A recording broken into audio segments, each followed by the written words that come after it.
Hello दोस्तों, कैसे हैं आप सब। फिजिक्स की क्लासेस में मज़े आ रहे नहीं आ रहे, समझ में आ रहा है सब कुछ। उम्मीद करती हूँ कि आपको परेशानी नहीं आ रही होगी किसी भी तरह की, क्योंकि हम लोगों ने जो भी क्लासेज आपकी स्टार्ट करी है वो बिल्कुल बेसिक टू कॉम्प्लेक्स ही करी है। तो हम लोग बिल्कुल जीरो से ही स्टार्ट कर रहे हैं, छोटी छोटी चीज़ आपको हम लोग डिटेल में ही बता रहे हैं। फिर भी अगर आपको कोई परेशानी है किसी भी टॉपिक से रिलेटेड तो आप लोग कमेंट बॉक्स में कमेंट कर दें। इसके अलावा हम लोगों ने हमारे जो इंस्टाग्राम है और फेसबुक है, इसके साथ ही जो अपना ईमेल आईडी है वो भी लिंक मैंने अपने चैनल पर डाल रखा है। तो अगर आपको वहाँ से भी कोई सजेशन लेना हो पर्सनली तो आप वहाँ पर भी हमें मैसेज कर सकते हैं। साथ में जो भी स्टूडेंट्स साइंस से रिलेटेड एग्ज़ाम देते हैं उन्हें भी ये क्लासेस आप शेयर करना ना भूलें, ताकि वो लोग भी हमारी क्लासेज को पढ़कर और अपने बेसिक को काफ़ी स्ट्रॉन्ग बना सकें और उनके सपनों को साकार कर सकें। तो चलिए आइए शुरू करते हैं आज का सेशन। फिजिक्स की क्लासेस चल रही है और फिजिक्स में हम लोग वो क्या कहते हैं, सॉरी, अपवर्तन परावर्तन वाली घटनाओं के बारे में पढ़ रहे थे, यानी लाइट के बारे में पढ़ रहे थे। तो लाइट वाले टॉपिक में हमने रिफ्लेक्शन ऑफ लाइट यानी प्रकाश का परावर्तन पढ़ लिया था। साथ में हम मिरर पढ़ रहे थे, स्फेरिकल मिरर यानी गोलीय दर्पण, जिसमें हमने ये देख लिया था कि गोलीय दर्पण दो प्रकार के होते हैं, अवतल और उत्तल, यानी कॉनकेव और कॉन्वेक्स होते हैं। उनमें इमेज फॉर्मेशन भी हमने सीख लिया था कि इमेज कैसे बनेगी अवतल दर्पण में और उत्तल दर्पण में। अब आज हम लोग इनके उपयोग पढ़ेंगे। तो देखो हम टॉपिक डालेंगे अवतल दर्पण के उपयोग, यानी यूजेस ऑफ कॉनकेव मिरर। अवतल दर्पण के उपयोग पढ़ेंगे। तो देखो अवतल दर्पण के उपयोग पढ़ने से पहले एक इम्पोर्टेंट चीज समझना बहुत जरूरी है। हम लोगों ने जब इमेज फॉर्मेशन सीखा था इसके प्रीवियस क्लास में, तो देखो वहां पर हमने ये देखा था कि जो अवतल दर्पण होता है वो प्रकाश की किरणों को सबसे पहली बात तो फैलाने की बजाय इकट्ठा करता है। यानी अवतल दर्पण में प्रकाश की किरणें हमेशा एक बिंदु पर आकर मिलती हैं, फैलती नहीं है। तो इसका एक ये भी खास गुण है कि अवतल दर्पण प्रकाश की किरणों को इकट्ठा करता है। इसीलिए जहाँ जहाँ भी प्रकाश की किरणों को इकट्ठा करना हो, एक पॉइंट पर डालना हो, वहाँ सब जगह हम अवतल दर्पण का उपयोग करते हैं। जैसे कि सौर भट्टी है, सौर कुकर है, सौर सेल होते हैं, गाड़ी की हेडलाइट्स होती है, इनमें सब में प्रकाश को एक जगह इकट्ठा करने के लिए और वहाँ पर प्रकाश को एक सीधी रेखा में एक पॉइंट पर डालने और प्रकाश को इकट्ठा करने, इनके सबके लिए हम किसका उपयोग करते हैं, अवतल दर्पण का उपयोग करते हैं। इसके अलावा नेक्स्ट चीज़ देखें, देखो आपने ये भी देखा था कि जो अवतल दर्पण होते हैं उनमें वस्तु के प्रतिबिंब छोटे, बराबर और बड़े सब टाइप के बन सकते हैं। तो यहाँ पर क्योंकि वस्तु की इमेज बड़ी भी बन सकती है, तो जहाँ पर चीज़ों को बड़ा देखना हो, यानी जहाँ पर ऑब्जेक्ट की इमेज वस्तु से बड़ी देखनी हो, वहाँ पर भी हम लोग अवतल दर्पण का उपयोग करते हैं।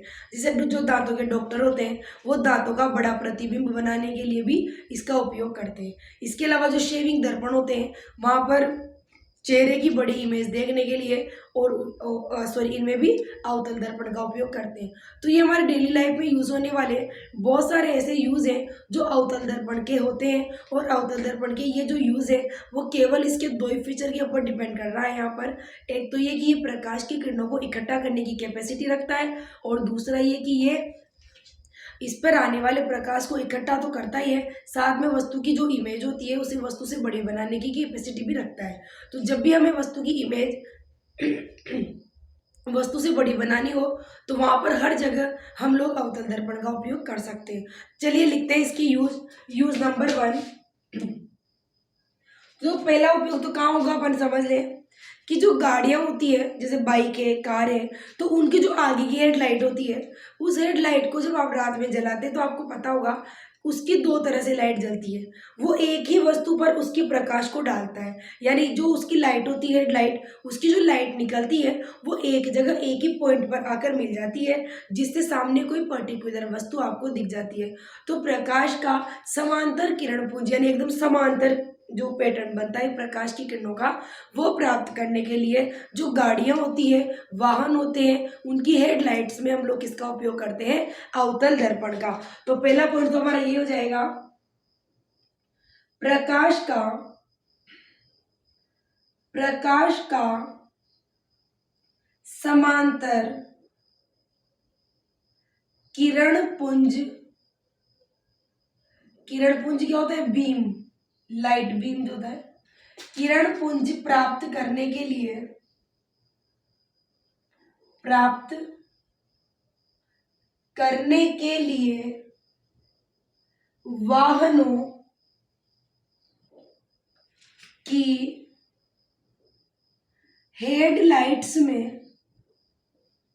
वाहनों की हेडलाइट्स में अवतल दर्पण का उपयोग करते हैं, अवतल दर्पण का उपयोग करते हैं। यानी जब हमें प्रकाश का एक समांतर किरण पुंज प्राप्त करना हो, तो जो गाड़ी की हेडलाइट्स होती है, उनमें प्रकाश को एक सीधा किरण पुंज यानी एक सीधी रेखा में जाने वाला प्रकाश, ताकि वो वस्तु पर गिरे और आप वस्तु को देख पाए, उसके लिए वाहनों में किसका उपयोग करते हैं, अवतल दर्पण का उपयोग करते हैं। दूसरी बात हम करें, जो सर्च लाइट होती है, सर्च लाइट, टॉर्च आदि में, सर्च लाइट, टॉर्च आदि, टॉर्च तो आप जानते ही हैं, जैसे मोबाइल की टॉर्च होती है, वैसे आपने देखा होगा जो सेल से चलने वाली टॉर्च आती है, जिसमें रात में जैसे अंधेरे में आपको देखनी हो तो इस तरह का शेप बना होता है, आपको पता ही होगा। तो जो टॉर्च होती है, इसमें बल्ब लगा होता है, तो इसकी जो लाइट होती है, ये भी एक प्रकार की अवतल दर्पण से ही बनी होती है। तो यहाँ पर भी प्रकाश को इकट्ठा करने के लिए सर्च लाइट में और दूसरा टॉर्च के अंदर, दोनों में किसका यूज करते हैं, अवतल दर्पण का। देखो सर्च लाइट की अगर बात करें तो सर्च लाइट वो होती है, आपने बहुत सारी मूवीज वगैरह आप लोग देखते रहते होंगे, उनमें आपने देखा होगा बहुत सारे लोग जो कभी गहरी सुरंगों में, पानी में, ऐसी जगह पे जाते हैं जहाँ पर बिल्कुल भी देखना पॉसिबल नहीं हो, तो उनके यहाँ पर सिर के ऊपर एक लाइट लगी हो रहती है, उससे वो अंधेरे में भी वहाँ पर देख पाते हैं। क्योंकि क्या होता है, कई बार जैसे आर्मी वगैरह में जो लोग होते हैं, या फिर कहीं कुछ सर्च के हिसाब से जाने वाले जो लोग होते हैं, उनके दोनों हाथ ऑलरेडी बिजी होते हैं, तो वो अपने दोनों हाथों को एक्स्ट्रा वर्क से बचाने के लिए, फ्री रखने के लिए, जो सर्च लाइट होती है वो यहाँ पर उसको सिर में लगा देते हैं। तो उससे क्या होता है कि जिस वस्तु की तरफ देखते हैं, क्योंकि सिर के जस्ट ऊपर ही लाइट लगी होती है, तो वो वस्तु उनको आराम से दिख जाती है। तो जो सर्च लाइट होती है और जो टॉर्च होती है, इनमें भी किसका उपयोग करते हैं, अवतल दर्पण का उपयोग करते हैं। नेक्स्ट हम बात करें थर्ड, तो इसका जो उपयोग है वो वस्तु का बड़ा प्रतिबिंब देखने में करते हैं, यानी शेविंग दर्पण में। शेविंग जो पार्लरों पे लगे रहते हैं, सैलून पे लगे रहते हैं, शेविंग दर्पणों में, यानी जो शेविंग दर्पण होते हैं उनके अंदर भी कौन सा दर्पण होता है, अवतल दर्पण होता है। उसके बाद नेक्स्ट हम बात करें फोर्थ, तो देखो अभी मैंने बताया दांतों का बड़ा प्रतिबिंब बनाने के लिए दांतों के डॉक्टर जिसका यूज करते हैं, यहाँ पे लिख लोगे दांतों के डॉक्टर, दांतों के डॉक्टर दांतों की का बड़ा चित्र देखने के लिए, मतलब बड़ा फोटो के दो, बड़ा चित्र देखने के लिए किसका उपयोग करता है, अवतल दर्पण का। यानी कभी आप अगर डॉक्टर के जाए, आपके टीथ में कोई प्रॉब्लम हो, तो जैसे आप मुंह खोलते हैं, उनके पास एक औजार सा होता है, जैसे गोल से बड़े बड़े दिखते हैं, तो उन जो बड़े बड़े दिखते हैं, तो उनमें जो यूज आता है वो अवतल दर्पण ही काम में आता है। चलिए इसके बाद नेक्स्ट लास्ट बात करें हम लोग, जैसा कि मैंने आपको बताया प्रकाश को इकट्ठा करने की वजह से इसका जो उपयोग होता है वो सौर कुकर में, सौर भट्टी में, सौर सेलों में होता है। तो प्रकाश को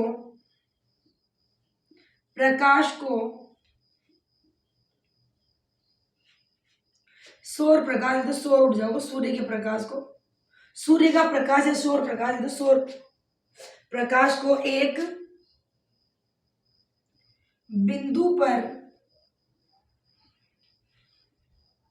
केंद्रित करने के लिए,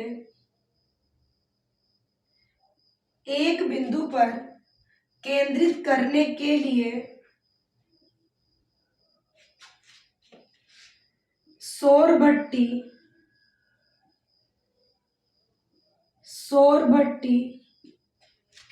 सौर सेल सौर कुकर आदि में।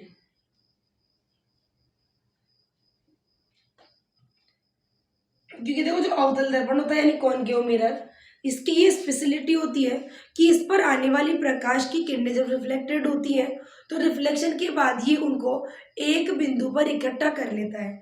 तो जो सूर्य से चलने वाले यानी सौर एनर्जी से चलने वाले जितने भी उपकरण होते हैं, जैसे सौर सेल है, सौर कुकर है, इनमें काम ही सनलाइट को इकट्ठा करना ही होता है ताकि उस सनलाइट से ही हीट प्रोड्यूस कर सके और उसका उपयोग हम लोग अलग अलग टाइप की एनर्जी बनाने के लिए कर सके। तो यहाँ पर जो सौर ऊर्जा से चलने वाले जितने भी उपकरण है, सौर कुकर है, सौर भट्टी है, सौर सेल है, इनमें प्रकाश को इकट्ठा करने के लिए भी किसका उपयोग किया जाता है, अवतल दर्पण का। तो ये हो गए हमारे अवतल दर्पण के उपयोग। पहला तो क्या हो जाएगा, प्रकाश का समांतर किरण पुंज प्राप्त करने के लिए वाहनों की हेडलाइट्स में भी अवतल दर्पण का उपयोग किया जाता है, यानी गाड़ी की जो आगे की लाइट्स होती है जिन्हें हेडलाइट्स कहते हैं, हिंदी में इनको अग्रदीप भी कहते हैं। तो बढ़िया है कि आप हेडलाइट याद रखिए कि कॉमन वर्ड है। तो उसके अंदर जो गाड़ियों की जो हेडलाइट्स होती हैं उनके अंदर किसका उपयोग होता है, अवतल दर्पण का उपयोग होता है। दूसरा, सर्च लाइट और टॉर्च में, क्योंकि ये एक जगह प्रकाश डालता है तो इसीलिए इसका उपयोग टॉर्च में भी होता है और सर्च लाइट के अंदर भी होता है। नेक्स्ट हम बात करें शेविंग दर्पणों में, तो देखो शेविंग दर्पणों में क्यों करते हैं, क्योंकि ये वस्तु की इमेज को वस्तु से बड़ा बनाने की कैपेसिटी रखते हैं, इसीलिए इसका जो उपयोग है वो शेविंग दर्पणों में करते हैं। और बड़ा प्रतिबिंब दिखने की वजह से ही इसका उपयोग जो डॉक्टर है वो भी दांतों का बड़ा चित्र देखने या बड़ा प्रतिबिंब देखने में करते हैं। उसके बाद देखो नेक्स्ट, सौर प्रकाश को यहाँ पे आप ऐसा करो, सूर्य का प्रकाश लो, सूर्य के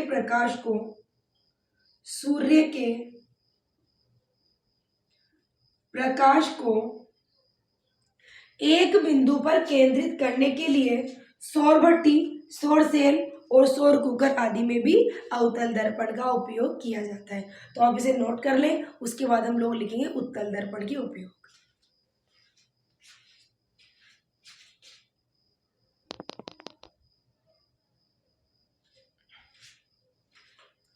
चलिए अब हम स्टार्ट करते हैं उत्तल दर्पण के उपयोग। उत्तल दर्पण के उपयोग, usage of convex mirror.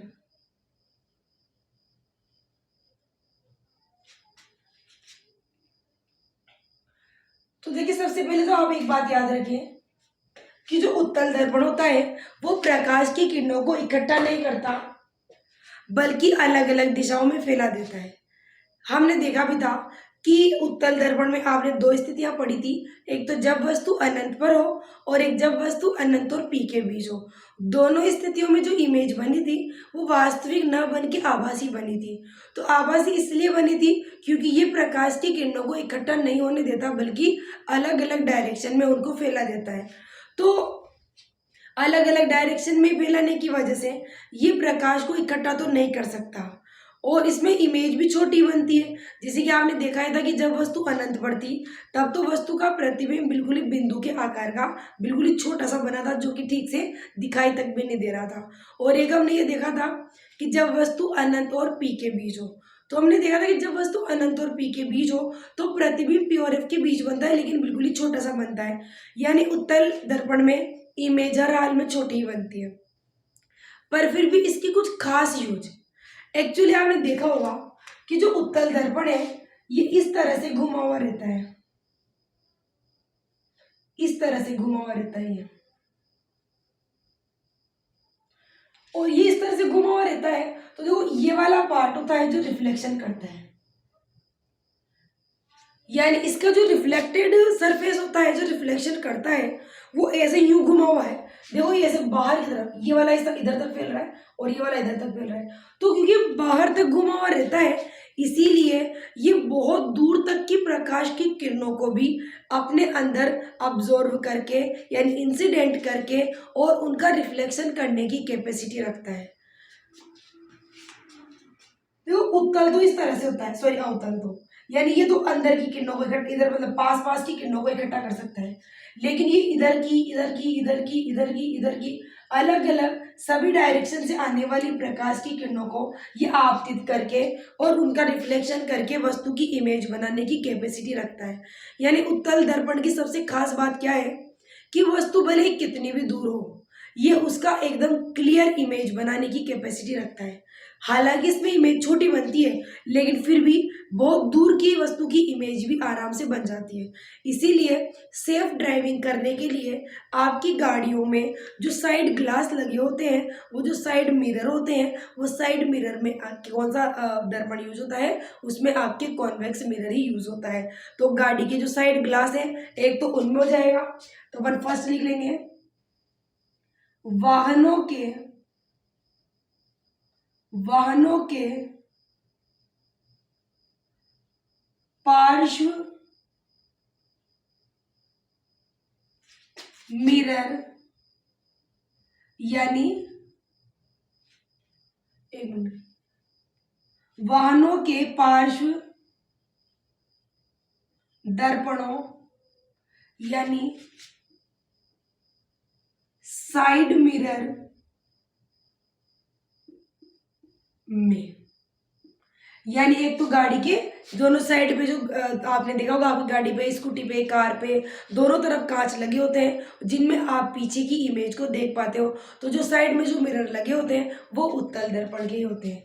Second बात करें पश्च दृश्य दर्पण के रूप में, यानी पीछे देखने वाले दर्पण के रूप में। आपको याद हो अगर कार में बीच में भी एक मिरर लगा होता है, जहां पर ड्राइवर बैठता है उस सीट के यहाँ से मान लो जैसे ड्राइविंग कर रहे हैं तो यहाँ पर एक साइड में लगा होता है। तो वो काहे के लिए होता है, ताकि ड्राइवर को साइड में ज्यादा नहीं देखना पड़े, जस्ट पीछे आने वाली गाड़ी को वो आगे मिरर में से देख ले। तो पीछे की इमेज देखने के लिए, जस्ट पीछे वाली इमेज को देखने के लिए गाड़ियों के जो बीच में दर्पण लगा होता है, मिरर लगा होता है, वो भी अवतल दर्पण सॉरी उत्तल दर्पण ही होता है। अब इसके बाद लास्ट और थर्ड करें जो आजकल नई मशीनों में हो रहा है, एटीएम मशीन में, एटीएम मशीनों में, एटीएम मशीनों में भी आजकल उत्तल दर्पणों का उपयोग हो रहा है। एक्चुअली देखो क्या होता है, जैसे मान लो कि आप एटीएम मशीन से पैसे निकाल रहे हो, अब आपने आपका एटीएम उसमें लगाया और आपने उसमें पासवर्ड डाला। अब आपके पीछे कोई इंसान खड़ा है, वो आपके पासवर्ड पीछे खड़ा खड़ा चुपके से देख सकता है। और कई बार क्या होता है देखो, जब सॉरी जब आप ट्रांजेक्शन को कैंसिल नहीं करते तो वो ट्रांजेक्शन कंटिन्यू रहते हैं। इस कंडीशन में अगर कोई इंसान आपके जस्ट बाद में जाकर बिना ट्रांजेक्शन को कैंसिल करे आपका दोबारा से पासवर्ड डाल के ट्रांजेक्शन करे तो ट्रांजेक्शन होने की संभावना रहती है। यानी इससे अपन बेईमानी कर सकते हैं, दूसरे के एटीएम से पैसे निकाल सकते हैं। इसीलिए सिक्योरिटी के तौर पर आजकल जो एटीएम मशीनें बन रही है, तो जैसे मान लो ये हमारी एटीएम मशीन है पूरी, तो इस एटीएम मशीन का आपको पता होगा ऊपर वाला जो एरिया होता है, इस ऊपर वाले एरिया में वो सिस्टम होता है जिसमें आपको जो भी डायल करना हो, लिखना हो, वो होता है। तो इसमें आजकल क्या होता है, ये कोने में लगा होता है एक चौकोर सा बॉक्स, ऐसे उभरा हुआ सा लगा होता है। आप लोगों ने अगर ध्यान नहीं दिया हो तो ध्यान देना। तो एक साइड पर, दोनों साइड पर या कोई सी भी साइड पर एक उभरा हुआ सा चमकीला सा मिरर दिखाई देता है।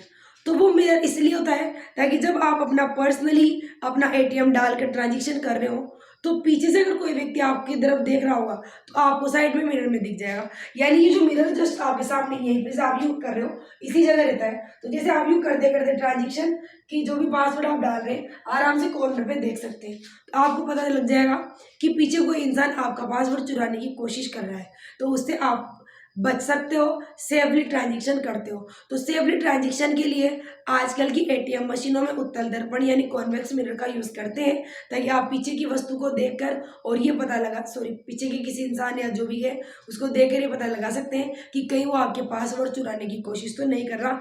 और आप भी इस बात का ध्यान रखें कि ट्रांजेक्शन के बाद अपनी जो ट्रांजेक्शन होते हैं उनको पूरी तरह से बैक करके कैंसिल कर दें, उसके बाद ही आप वहाँ से जाएं ताकि बेईमानी से बच जाए। तो इसे नोट कर लो, फिर चलते हैं थोड़ा आगे।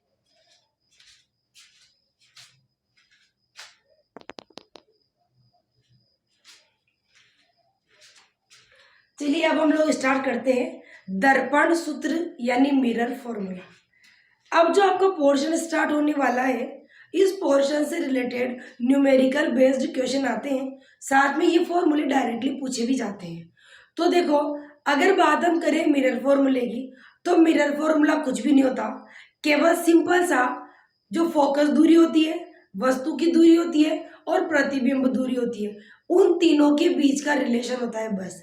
यानी दर्पण सूत्र ऐसा सूत्र है जिसकी सहायता से हम वस्तु के दूरी यानी u, वस्तु के प्रतिबिंब की दूरी यानी v और जो फोकस दूरी होती है f, उन तीनों के बीच के रिलेशन का पता लगा सकते हैं और उसी को क्या कहते हैं, मिरर फॉर्मूला। तो जो सबसे पहले हम इसकी डेफिनेशन लिखें, गोलीय दर्पण के लिए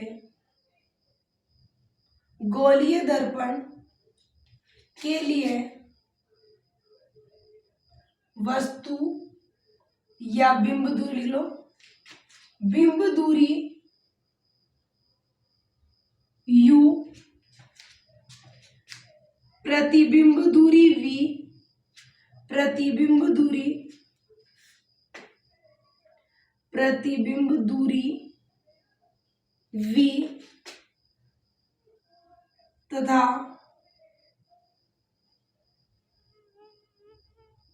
फोकस दूरी f के बीच संबंध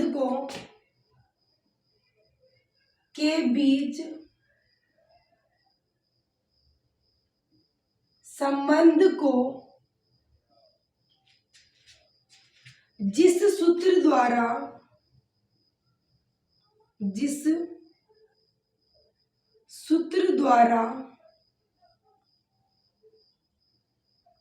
व्यक्त किया जाता है, जिस सूत्र द्वारा व्यक्त किया जाता है उसे गोलीय दर्पणों के लिए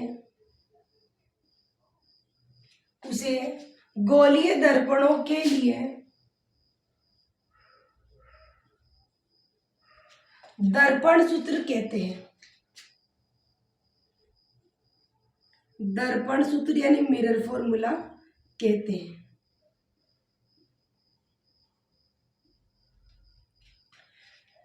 ठीक है, यानी कोई भी जो गोलीय दर्पण होते हैं यानी स्फेरिकल जो मिरर होते हैं उनमें आपको पता ही है कि ऑब्जेक्ट की जो डिस्टेंस होती है मिरर से उसको हम u से लिखते हैं यानी बिंब दूरी, और इमेज की जो डिस्टेंस होती है उसको v से लिखते हैं यानी प्रतिबिंब दूरी, और फोकस दूरी फोकल लेंथ स्मॉल f होती है। इन तीनों के बीच के रिलेशन को जिस फॉर्मूले के द्वारा लिखा जाता है उसी फॉर्मूले को क्या कहते हैं, मिरर फॉर्मूला। तो देखो मिरर फॉर्मूला ही होता है दर्पण सूत्र। अतः यहां लिख ले, अतः दर्पण सूत्र यानी मिरर फॉर्मूला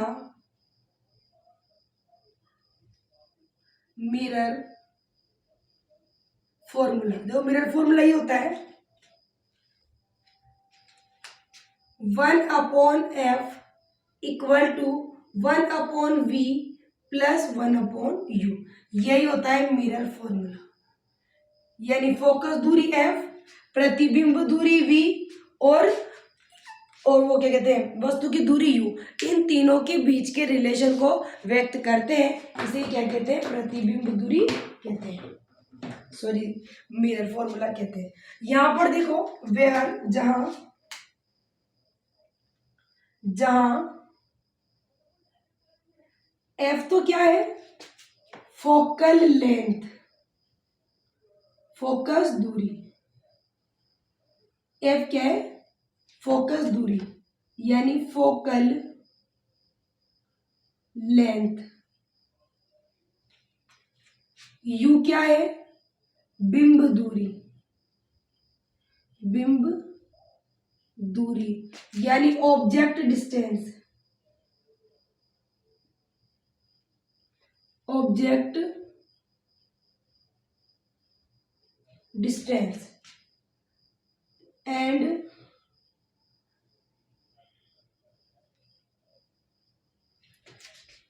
v क्या है, प्रतिबिंब दूरी, प्रतिबिंब दूरी यानी इमेज डिस्टेंस,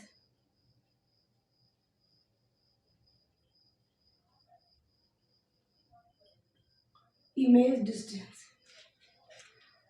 ठीक है, यानी देखो जो गोलीय दर्पण होता है उसकी फोकस दूरी f, फोकस दूरी यानी focal length f, object distance यानी वो बिंब दूरी यानी वस्तु की दूरी u, और प्रतिबिंब दूरी v, इन तीनों के बीच के रिलेशन को जिस फॉर्मूले द्वारा बताया जाता है या दर्शाया जाता है उसे ही हम क्या कहते हैं, दर्पण सूत्र या मिरर फॉर्मूला कहते हैं।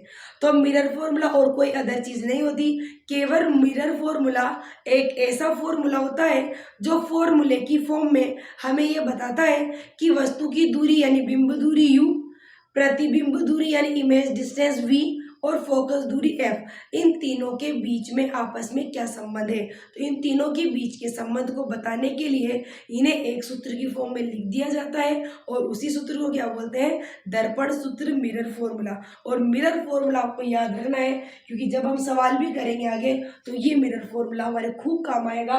1/f equal to 1/v plus 1/u। तो आज की क्लास में इतना ही। अब यहाँ तक की प्रैक्टिस करें, डेली क्लासेस अटेंड करें, और फिजिक्स की क्लास है तो प्लीज़ इसको किसी भी कंडीशन में मिस ना करें। फिजिक्स बहुत ज़्यादा इंटरेस्टिंग है, देखो मेरा तो फेवरेट है, और अगर आप मुझसे पढ़ते रहेंगे तो शायद एक दिन आपका भी फेवरेट हो जाएगा। बस ज़रूरत है थोड़ी सी मेहनत करने की, और दूसरी चीज़ क्लासेस को डेली अटेंड करने की।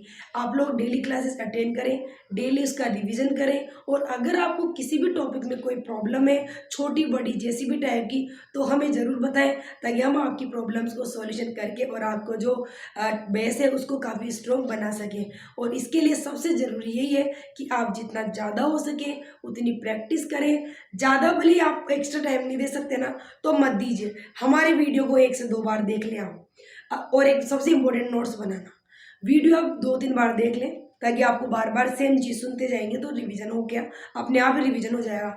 पर इससे भी ज़्यादा इम्पोर्टेंट चीज़ है नोट्स बनाना। नोट्स मेकिंग पैटर्न पर ही अगर आप पढ़ाई करते हैं, क्लास अटेंड करने के बाद आपने नोट्स नहीं बनाए तो आपको समझ में कम आएगा, आपकी चीज़ें जो भी आपके दिमाग में है वो आप बार बार भूल जाएंगे।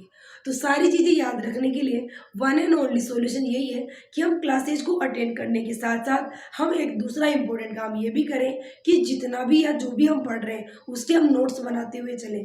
क्योंकि अगर हम नोट्स बनाते हुए चलेंगे तो डेफिनेटली हमारे सारे बेसिक अच्छे हो जाएंगे और हमें कभी भी फिजिक्स के अंदर प्रॉब्लम नहीं होगी। तो मिलती हूँ अब आपसे मैं नेक्स्ट क्लास में, तब तक के लिए आप अपना ध्यान रखें, क्लासेज को अटेंड करते रहें। साथ में अगर आपने हमारे चैनल अब तक सब्सक्राइब नहीं किया है तो सब्सक्राइब करें और बेल आइकन को प्रेस करना ना भूलें। साथ में अपने दोस्तों में क्लासेस को शेयर करें, क्योंकि देखो आपको भी पता है कि आपकी क्लासेस को अगर कोई देख नहीं रहा तो आपको मज़ा नहीं आएगा। इसीलिए जितने ज़्यादा से ज़्यादा कैंडिडेट जुड़ते हैं, जितने ज़्यादा ज़्यादा स्टूडेंट क्लासेस देखते हैं तो हमें भी लगता है कि हम लोग आपके लिए मेहनत कर रहे हैं, वो काम आ रही है। इसीलिए आप क्लासेस को शेयर करें, और बाकी दूसरे बच्चे वैसे भी अगर पढ़ रहे हैं तो उनको ज़रूरत भी है इनको पढ़ने की। क्योंकि कई बार क्या होता है कि आप पूरी सब कुछ पढ़ चुके होते हो पर आपके जो बेस है वो कमज़ोर रह जाते हैं, और बेसिक कमज़ोर होने की वजह से आप उस पर्टिकुलर फील्ड में कभी भी आगे नहीं बढ़ पाते। तो जीरो से शुरू करने के लिए, बिल्कुल ईजी से शुरू करने के लिए ज़रूरी है कि आप रेगुलर सारी क्लासेस अटेंड करें और साथ में उसके नोट्स बनाते हुए चलें। चलो ठीक है, मिलते हैं अब हम लोग नेक्स्ट क्लास में।